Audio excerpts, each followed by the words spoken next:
Bismillah. C'est trop dangereux et beaucoup trop risqué, songeait Leslie. Plus le moment crucial approchait, plus Leslie Daniels se sentait nerveuse. Le taxi s'arrêta à un feu rouge au coin de la 60e rue de la 5e avenue. Elle se tourna vers Bonnie sans chercher à dissimuler son inquiétude.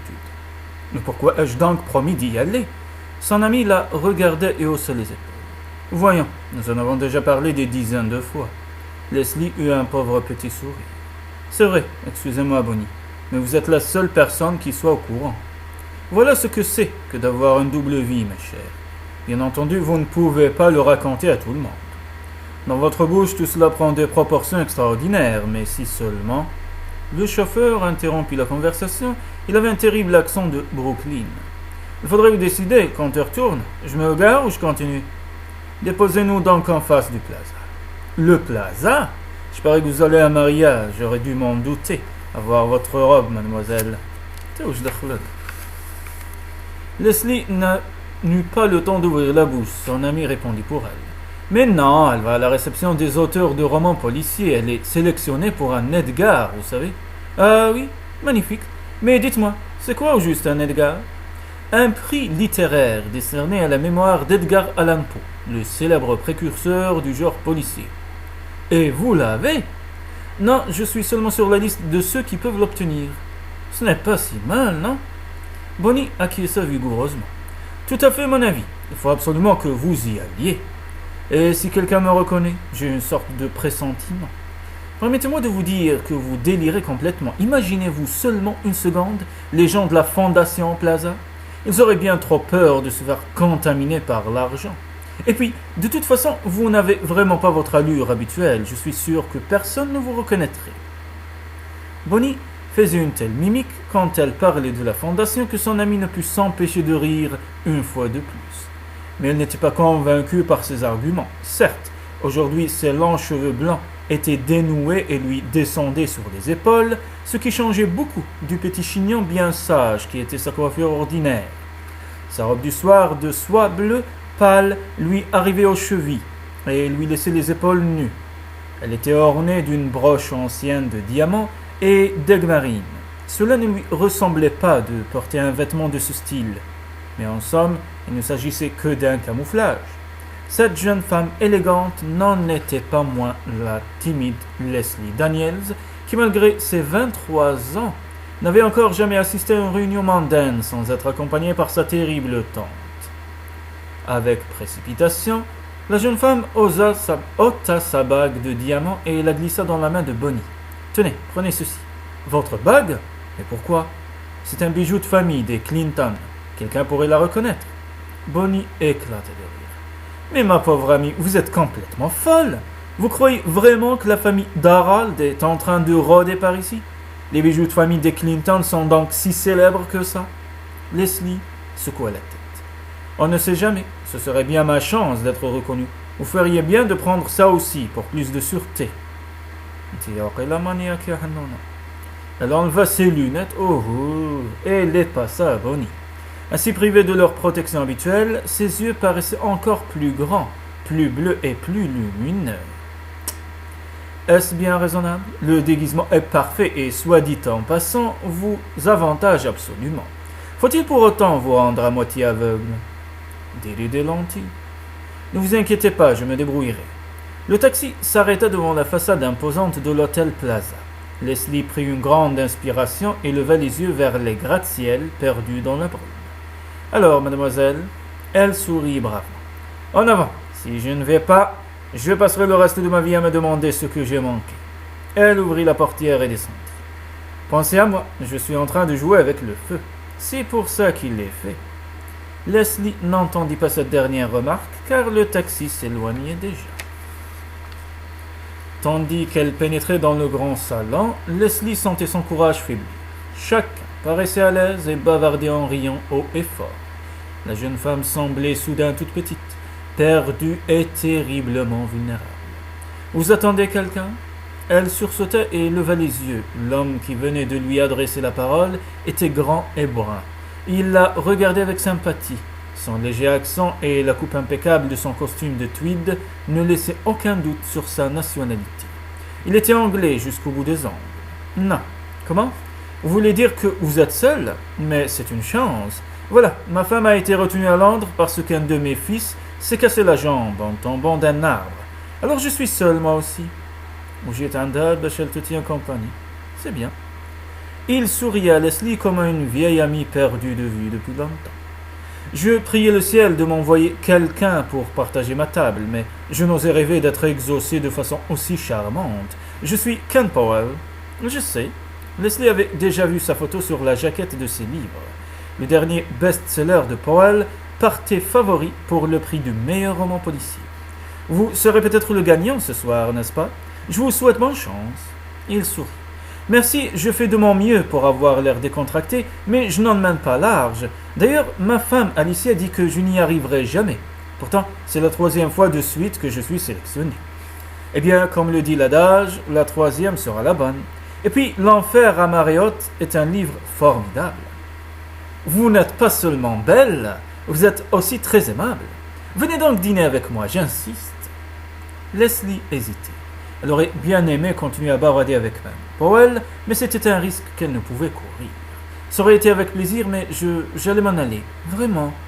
Oui, j'étais juste venu prendre un verre. Il considéra sa robe du soir. Cette tenue me laissait penser que vous étiez invité à cette petite fête. Excusez ma méprise.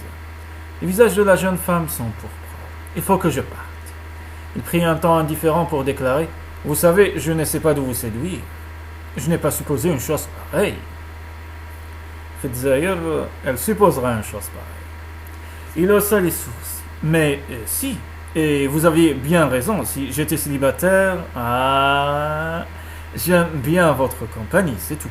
Alors, si vous avez envie de rester... مسكين. Donc, لازم تقعدي, sinon تحشمي. Leslie se mordit la lèvre. Bien sûr, elle en avait envie. Elle était même venue pour ça. Bon, d'accord, allons-y. Voilà une bonne décision. Ken la prit par le bras. Eh ben, il est bien cavalier. Et ils se dirigèrent vers la salle à manger. Sans ses lunettes, Leslie décernait comme à travers un brouillard vaporeux les lustres de cristal. Les sièges recouverts de velours, les bouquets de tulipes et d'anémones qui ornaient chacune des petites tables. Des bougies faisaient clignoter dans la pièce des dizaines de lumières tremblantes. Trouvons-nous une table pour deux, d'accord? Bien sûr. Encore une chose avant de nous installer. Je ne sais pas vous appeler mademoiselle Je ne vais pas vous appeler mademoiselle toute la soirée. Vous avez un nom, sans doute. Mais oui, je m'appelle... Elle s'arrêta net. Ce soir, elle était une autre. Il fallait qu'elle s'en souvienne. Son hésitation n'avait duré qu'un instant. Je m'appelle Fanny Duval. Un nom plein d'exotisme, pensa-t-elle. Un nom avec lequel tout était possible. Fanny Duval? Attendez, la femme au poison? C'est bien de vous, n'est-ce pas? Leslie rosit de plaisir et hocha la tête. Petite cachottière, félicitations, vous êtes sélectionnée, je crois. Oui, pour le prix du meilleur premier roman, ce n'est pas aussi flatteur que mon premier roman à moi ne méritait même pas une médaille en chocolat. Je comprends maintenant pourquoi vous aviez cet air perdu tout à l'heure. Dur moment, n'est-ce pas? Ils se dirigèrent vers une table un peu en retrait. Un serveur leur apporta aussitôt 2 coupes de champagne. Avec vous, je me sens mieux, Ken. Il faut se soutenir mutuellement dans ces cas-là. Allons, un autre succès. Il leva son verre. Les mains de la jeune femme tremblaient légèrement quand elle porta la coupe à ses lèvres. Ne soyez pas si nerveuse, vous allez gagner, c'est sûr. Ce n'est pas sûr du tout, on ne gagne pas comme ça. Je m'attends à bien des épreuves avant de réussir. Ce n'est pas une perspective bien gaie. Je n'ai pas eu une vie très gaie jusqu'à présent. Frappé par le ton grave de ses paroles, Ken demanda gentiment. Vous voulez en parler? Non, pas aujourd'hui, Ken. Dites-moi plutôt ce que vous écrivez en ce moment. Il éluda la question par superstition, prétendit-il. Peu à peu, Leslie se détendit et, à la fin du repas, ils riaient ensemble comme de vieux amis. Tout à coup, Ken désigna un groupe d'individus dont plusieurs portaient des caméras. Ça alors, regardez, une équipe de télévision. La jeune femme sursauta comme si elle venait d'être piquée. Mais Ken, ce n'est pas possible, que font-ils ici? La remise des Edgars, ce n'est pas rien, ma chère. Un prix littéraire est toujours un événement. Leslie attrapa son sac et se leva d'un banc. Il faut que je m'en aille. Wesh Cendrillon, Keralba. Fanny, asseyez-vous donc. Vous ne partirez pas maintenant, on va annoncer les résultats dans quelques minutes. Mais vous ne pouvez pas comprendre, je ne savais pas qu'il y aurait un reportage télévisé. Ken fronça les sourcils. Et alors, je ne vois pas le problème. Je vous en prie, ne me posez pas de questions, il faut que je parte et tout de suite. Elle jetait un coup d'œil autour de la pièce pour essayer de s'éclipser sans se faire remarquer. Il faut que je me dépêche. Vous ne partirez pas sans me dire pourquoi. Vous ne pouvez pas me laisser tomber comme ça tout de même. Ce n'est pas votre faute, simplement. Que voulez-vous dire à la fin? Ken se souleva de sa chaise et posa une main sur le bras de Leslie pour la retenir. La jeune femme se rendit compte qu'il n'hésiterait pas à la suivre si elle essayait de partir. Complètement affolée, elle murmura d'une voix à peine audible « Il ne faut pas qu'on me voie à la télévision, laissez-moi partir avant qu'il ne soit trop tard !» Bouche bée, Ken ouvrit de grands yeux, puis un sourire naquit sur ses lèvres. « Fanny Duval, ainsi c'est donc ça, je comprends maintenant, vous avez une double vie. » Leslie ne pouvait le. Elle se sentait traquée et se tordait nerveusement les mains en essayant de trouver une explication plausible. Si au moins elle y avait pensé plus tôt, le pire était qu'elle ne pouvait raconter n'importe quoi à un homme tel que Ken. Leurs regards se croisèrent. J'ai deviné, n'est-ce pas? Incapable de répondre, elle hocha la tête. Si la télévision vous présente comme Fanny Duval, romancière, cela fera grand tort à ce que vous êtes réellement. Elle acquiesça une nouvelle fois. Alors vous êtes dans une sale situation? Vous pouvez le dire. Ken siffla entre ses dents et la regarda attentivement. Juste une supposition, Fanny, mais ne sautez pas au plafond. Admettons que vous passiez à la télévision et que l'on vous reconnaisse. Ce serait vraiment une catastrophe. Tout bien considéré, je préférerais mourir. À ce point.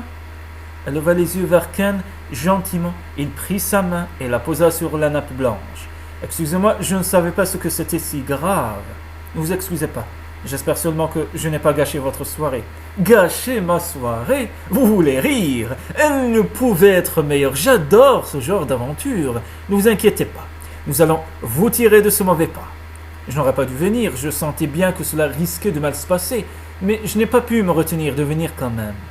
Attiré comme un papillon par une langue. Vous allez croire que j'ai agi par pure vanité, parce que je pensais gagner. Mais le prix n'a pas d'importance pour moi, vraiment. Tout ce que je voulais, c'était être ici, savoir si je m'y sentirais à ma place. Elle avait du mal à trouver ses mots et sa voix en devenait presque inaudible. Voyez-vous, depuis la mort de mes parents, je me suis vraiment senti à ma place nulle part. Alors j'ai pensé essayer. Sa voix se brisa. Ne vous inquiétez pas et essayons d'analyser le problème. Personne ne doit savoir que vous, qui que vous soyez, et Fanny Duval n'êtes qu'une seule et même personne. C'est bien cela. Leslie acquiesça. Pourquoi donc? Écrire un livre n'est pas un crime. Fanny Duval n'a rien fait de répréhensible, s'exclama-t-il avec humour. Sans doute, mais ma famille et mon employeur ne trouveront pas ce livre convenable. Grand Dieu, je suis tombé sur une bonne sœur. Malgré son affolement, elle se mit à rire. Vous travaillez pour une de ces ligues de vertu qui nous menacent de l'enfer et de la censure. Ken semblait très intrigué et la jeune femme se dit qu'il avait droit à quelques précisions. Pas tout à fait, je me dévoue pour une œuvre de bienfaisance. Nous recueillons des fonds pour venir en aide aux habitants des quartiers pauvres. Ce n'est pas un organisme confessionnel. Toutefois, nous collaborons avec des associations religieuses. Notre image et notre réputation se doivent d'être sans tache. Mais cela concerne aussi votre vie privée. Vous ne devez ni boire, ni fumer, ni jurer, ni lire des livres qui choquent la moralité. Qu'êtes-vous donc, la femme du pasteur? Oh, c'est bien pire, je suis la fille du fondateur de cette association. Il y a environ 20 ans, dans le Mississippi, mon père a été tué au cours d'une manifestation pour les droits civiques des Noirs. La fondation existe toujours et c'est la sœur de mon père qui la dirige. Nous essayons de poursuivre son œuvre. Je vois. Et je parie que tout le monde a des idées bien arrêtées sur ce que doit faire la fille du fondateur. Et surtout ce qu'elle ne doit pas faire. La fondation n'aimerait pas la femme au poison? Vous voulez rire, oubliez-vous qu'il s'agit d'un roman policier? Écoutez, un jour j'ai écrit un livre sur un meurtrier. Je n'en suis pas un pour autant, répliqua-t-il avec une logique désarmante. Allez donc le dire à ma tante Prudence. Elle est du genre puritain, je suppose. Disons que la tolérance n'est pas son fort. Et elle s'occupe de la fondation? Oui, elle est également mon seul parent et mon patron. Un vrai poison, sur tous les plans. Vous pouvez rire. Pour moi, c'est vraiment une question de vie ou de mort.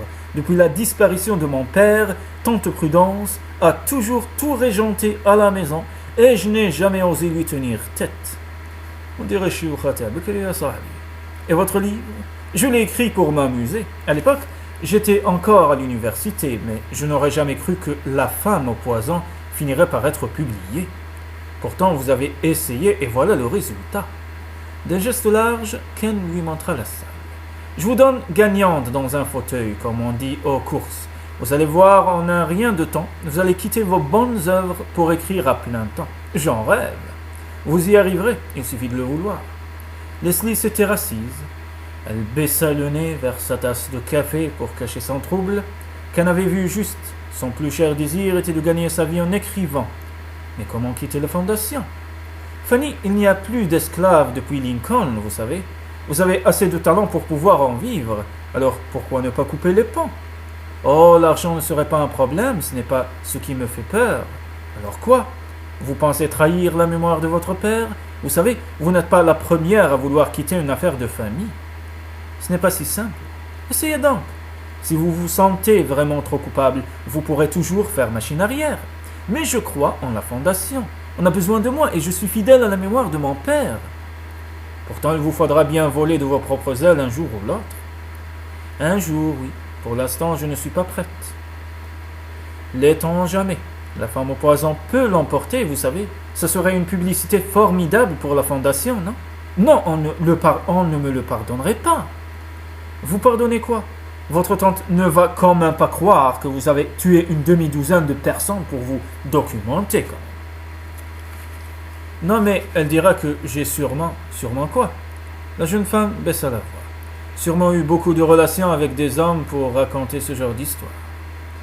Ma petite Fanny, un seul suffit s'il est bien. Leslie rougit et détourna les yeux. Le sujet l'embarrassait. Certes, à 23 ans, elle n'était plus une gamine, elle était même fiancée à un homme que toutes les femmes lui auraient envié. Pourtant, cette relation ne la satisfaisait pas. Sans doute était-elle incapable d'éprouver la passion. C'est alors qu'elle le vit. Il patiente. Oh là là là là là là, bismillah. Oussa. Il passait entre les tables d'un pas décidé. Sa silhouette rappelait quelque chose à Leslie. Elle clignait des yeux pour essayer de le reconnaître. Il avait les cheveux bruns très fournis, le front haut, le menton volontaire, la bouche sensuelle. Mais ce qui frappait le plus en lui, c'était l'extrême vivacité de son regard, l'élégance précise et souple de tous ses mouvements. Cet homme était terriblement séduisant et pour ajouter son charme manifestement très intelligent. Elle serra le bras de Ken. « Regardez, c'est Nick Justine. Il a les yeux fixés sur nous. Nick Justine, où ça ?» Même un Anglais comme Ken n'avait pas besoin d'explication. Les émissions télévisées de Nick étaient célèbres dans le monde entier pour leur mordant et leur ironie. « Chut, Ken, vous ne voyez pas qu'il nous regarde ?» Elle fit un léger mouvement pour que sa longue chevelure lui cache le visage, mais Ken était très intéressé. « Tiens, je me demande ce que nous avons fait pour attirer son attention. Je ne savais pas que l'association des auteurs de romans policiers intéressait des gens comme Nick Justine. » Il lui pinça la main. « Du calme, Fanny, vous avez l'air paralysée par la peur. Il faut que je m'en aille, il vous a reconnu, j'en suis sûr. Dans 10 secondes, il vient vous interviewer.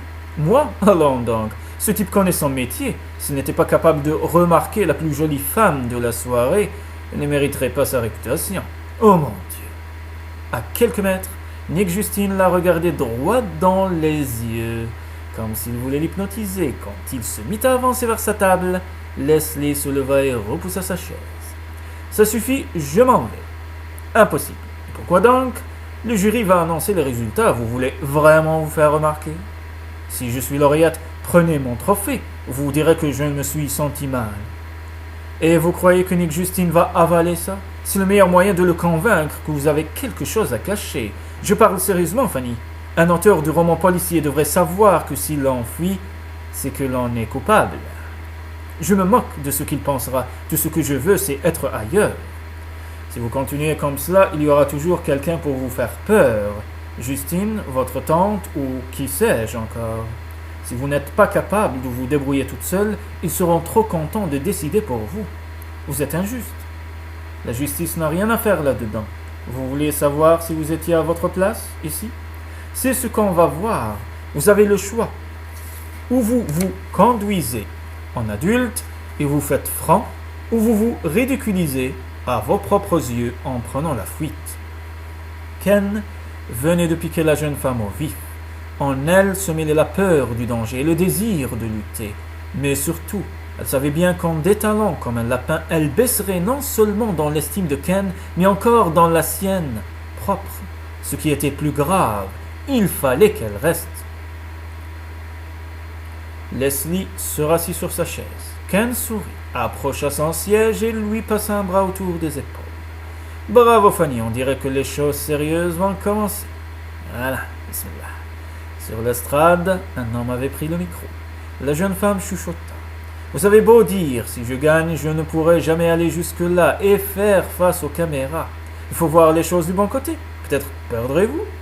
Leslie ne put s'empêcher de rire. Évidemment, la meilleure des solutions serait qu'elle n'ait pas le prix, qu'elle ne doit pas se montrer et que Nick Justine l'oublie instantanément. Oui, mais elle gagna. À l'énoncé de son nom, Leslie n'en crut pas ses oreilles et resta figée sur son siège. C'est seulement lorsque Ken l'embrassa sur la joue et la força à se lever qu'elle se rendit compte de ce qui lui arrivait. La femme au poison avait reçu l'Edgar, comme dans un rêve. Elle marcha jusqu'à l'estrade, prit d'une main tremblante le petit buste d'Edgar Allan Poe qu'on lui tendait et parvint même à prononcer quelques mots de remerciement. Sans ses lunettes, et éblouie comme elle l'était par les projecteurs de la télévision, Leslie ne voyait pas grand-chose. Pourtant, elle reconnut Nick Justine, qui, planté au premier rang, ne la lâchait pas des yeux. En descendant de la tribune, elle courait presque. C'est à ce moment-là qu'elle entendit les applaudissements. Des tonnerres d'applaudissements. Elle regarda le buste qu'elle tenait dans ses mains. Il était tout ce qu'il y avait de plus réel. Il était à elle. Avec un sourire de joie, elle le serra contre elle et rejoignit sa place d'un pas plus assuré. Alors, cela aurait été dommage de manquer ça, non? Elle renvoya à Ken un sourire timide. Ken, la femme au poison, trouvez-vous vraiment que ce roman soit bon? Évidemment, vous ne le saviez pas. Pas vraiment, je n'étais pas sûr. Maintenant, vous l'êtes. Mais ce n'était pas tout. Leslie applaudit avec enthousiasme lorsque le prix du meilleur roman policier de l'année fut décerné à Ken. L'Anglais était fou de joie et elle célébra sa victoire sans aucune arrière-pensée. Il revint à grandes enjambées, posa son Edgar sur la table, attrapa Leslie et l'embrassa avec effusion. La jeune femme, rouge comme une pivoine, se tortilla nerveusement sur sa chaise. « J'ai gagné !» Elle ne voulait pas le blesser par une remarque désobligeante pour se baiser, mais s'écarta un peu tout en disant « Je suis très heureuse pour vous. »« Merci Fanny, j'attends cela depuis des années. » Fanny. Son pseudonyme lui rappela le danger qu'elle courait. La fête était finie, maintenant Fanny Duval devait disparaître à jamais. Elle ramassa son sac et se leva. « Attendez Fanny, où allez-vous? Je rentre chez moi, il est plus que temps. » Il y avait une pointe d'anxiété dans la voix de la jeune femme.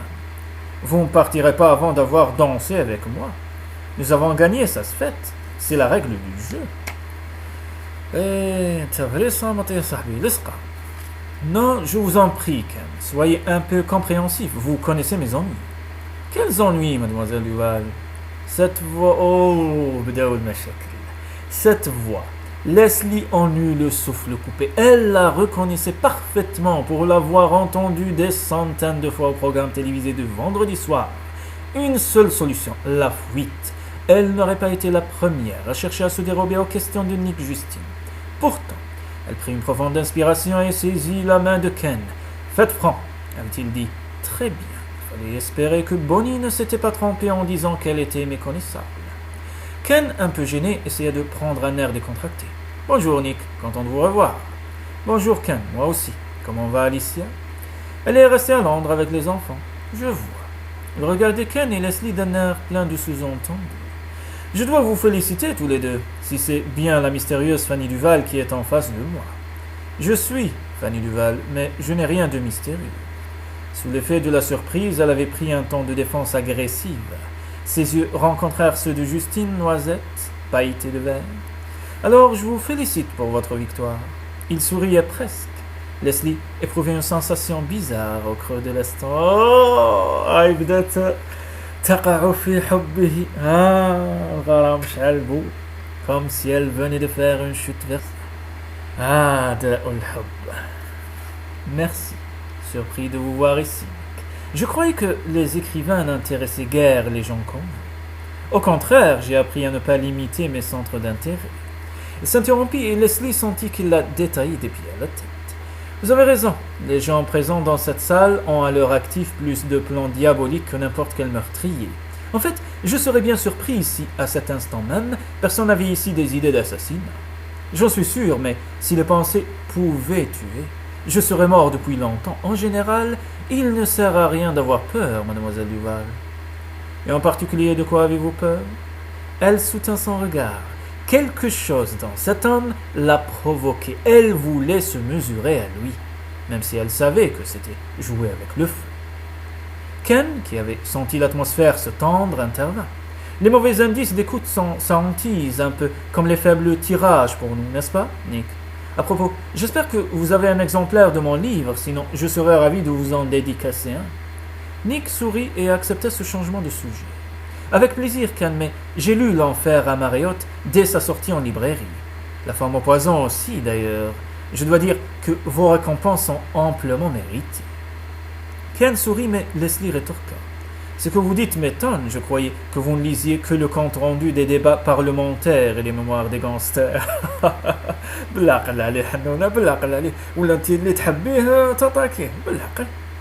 Oh, j'adore les romans. En général, je trouve que la vie recèle plus de mystères que les livres. Pas vous, mademoiselle Duval? La façon dont il venait de prononcer cette dernière phrase fit penser à Leslie qu'il avait compris qu'elle voulait cacher quelque chose. Elle resta muette, mais Ken intervint de nouveau. Nick, c'est le secret de votre réussite. Tous vos reportages se présentent sous la forme de mystères. Vous êtes le vaillant détective sans peur et sans reproche qui vient dénoncer les méchants. C'est curieux, jamais je n'aurais décrit M. Justine de cette façon, fit remarquer Leslie. Tirer sukti, sinon la qui tu t'enfonces. Et comment me décririez-vous? Comme une armée entière à vous tout seul. Je vous trouve des points communs avec un char d'assaut. Eh ben, je prends cela comme un compliment. Mais c'en était un.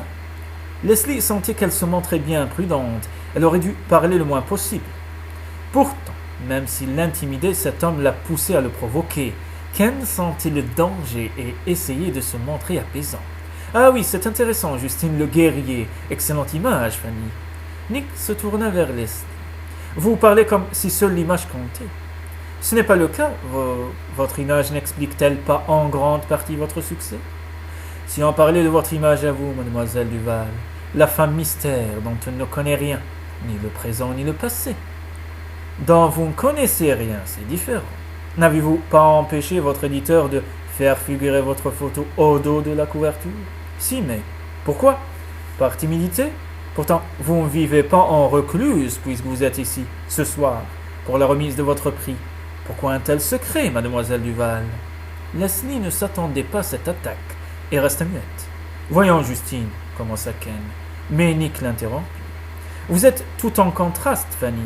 Un visage de madone et un livre plein de morts violentes. La violence fait partie de notre vie à tous. Ah oui, de la vôtre aussi. À vous voir, je vous imagine plutôt ayant une vie parfaitement tranquille. Leslie évoqua le souvenir de son père, mort dans un attentat. On n'avait jamais retrouvé ses assassins et la colère s'empara d'elle. Vous êtes plein de préjugés, monsieur Justine. Si un homme avait écrit « La femme au poison », vous ne parleriez que de son réalisme sauvage et ne vous permettriez pas ce genre de remarques. Et c'est une femme qui l'a écrit, et cela vous choque. Le crime peut bouleverser la vie de n'importe qui, n'importe quand, y compris la mienne. Je ne devrais pas en parler sous prétexte que je suis une femme. Donc, vous voulez continuer à écrire sur la violence? Oui, pourquoi pas? En effet, tout de même, il y a quelque chose qui ne va pas. Votre éditeur m'a dit et répété que vous n'accepteriez aucune interview. Et pourtant, vous êtes en train de défendre votre livre avec véhémence face à la caméra. Pourquoi? Oh non, il l'a piégé. طحتي في الفخ. Oh non, تهردت عليك. Elle lui lança un regard de défi. Par bravade, monsieur Justine, c'est tout. Quand on rencontre un homme plein de préjugés, la tentation de le convaincre est irrésistible. Leslie vit que le coup avait porté. Avec un regard de triomphe, elle se tourna vers Ken et lui prit le bras. Je croyais que vous aviez envie de danser. Oh, mais certainement. Encore étonné de sa propre audace, Leslie l'entraîna sur la piste. Pendant qu'il tournoyait, Ken lui parla à l'oreille. Ne soyez pas si nerveuse, la guerre est finie. Il ne viendra plus vous tourmenter. On danse encore un peu et vous pourrez partir. Hop, plus de Fanny Duval. Disparue comme Cendrillon. Elle ne laissera même pas à Nick Justine sa pantoufle de verre. La jeune femme ne disait mot et sentait le regard de Justine dans son dos. Ken poursuivit. Vous savez que vous êtes très jolie quand vous êtes en colère.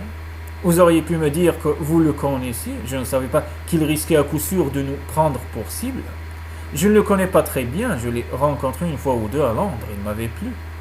Si on aime le genre agressif, ce n'est pas votre cas. Je pourrais le jeter au lion sans un battement de cils. J'ai remarqué. C'est une soirée idéale pour faire de l'ironie, n'est-ce pas?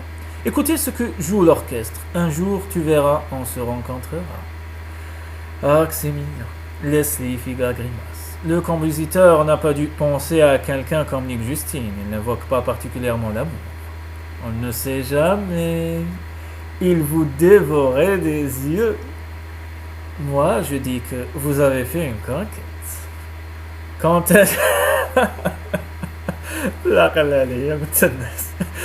un chien de chasse court après un lièvre, le lièvre a-t-il fait une conquête? Madame. Vous croyez qu'il vous en veut? Peut-être après tout.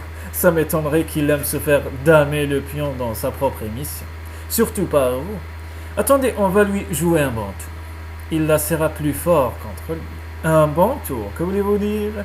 Justine sait que vous avez quelque chose à cacher. On va lui faire croire que c'est parce que l'on vous voit avec un homme marié. Et cela vous amuse? N'importe quel homme marié serait amusé quand même. Mais Leslie pensa que Ken avait raison. D'ailleurs, son amitié lui faisait du bien. Elle lui prit ostensiblement le bras lorsqu'à la fin de la danse, ils revinrent à leur table. « Fanny, vous feriez bien de partir maintenant, mine de rien, comme si vous alliez vous repoudrer. » Leslie ne savait comment le remercier. « Je n'y serais jamais arrivé sans vous. » Ken eut un geste évasif. « Oh, quand je peux voler au secours d'une dame. » Ah, je n'oublierai jamais ce que vous avez fait pour moi. Il sourit. On dirait une épitaphe. Au revoir, Fanny, et pour l'amour de Dieu, ayez l'air naturel. Quand Leslie se dirigea vers la porte, Nick Justine ne bougea pas d'un pouce. Elle entra dans le vestiaire et commença à se repoudrer. À travers la porte, elle entendait très bien la conversation qui allait bon train dans le petit salon voisin. Nick Justine, vous vous rendez compte? Jamais je n'aurais cru qu'il s'intéressait au livre. Je lui ai même serré la main. Je le trouve beaucoup plus beau au naturel. Il a l'air moins féroce. Et jeune, il n'a pas plus de 35 ans. Trop jeune pour nous, chérie. D'ailleurs, il a l'air dangereux. Je n'aurais pas tellement envie de le connaître de plus près. Moi aussi. Je crois que vous perdriez votre temps, ma chérie. Il n'avait Dieu que pour cette blonde, Fanny Duval, celle qui a eu l'Edgar. Oh, il a toujours aimé le genre artiste. Sa femme était sculpteur. J'ai une statuette d'elle dans mon bureau. Très belle d'ailleurs. Que voulez-vous, ma chérie? Si ça l'amuse de courir après une fille qui visiblement est avec Ken Powell, Leslie les entendit sortir et poussa un soupir d'agacement. Si Nick Justine l'avait remarqué, ce n'était pas pour les raisons que sous-entendaient ces deux bavardes. Il voulait savoir ce qu'elle cachait. Elle devait partir tout de suite pour que ni lui ni personne ne sache qui était Fanny Duval. Elle fouilla dans son sac. Il lui restait 10 cents, un ticket de métro et $20. Le métro à cette heure-ci, dans cette tenue, elle prendrait un taxi. Elle se crut dans l'ascenseur et traversa le hall comme une flèche. Un taxi, s'il vous plaît, tout de suite. Avec un grand sourire, le portier fit signe à une voiture et lui ouvrit la portière. Elle se jeta à l'intérieur. Merci mille fois, lança-t-elle au chauffeur. Le taxi démarra sur les chapeaux de roue. Les yeux clos, la jeune femme se laissa aller contre les coussins, enfin en sécurité. Soudain, Kutchama, le bruit d'une respiration à côté d'elle la fit sursauter. Yadrashkon. Bonsoir, Cendrillon. Il est minuit passé. Elle poussa un cri. En reconnaissant la voix de Nick Justine. واحد ما يهرب من مكتوبه. اهرب اهرب، المكتوب يرطرى بيك يرطرى بيك. بون، يا ربي اجمع بين كل عشيقين وما تخليهاش حرقة في قلبهم. آمين.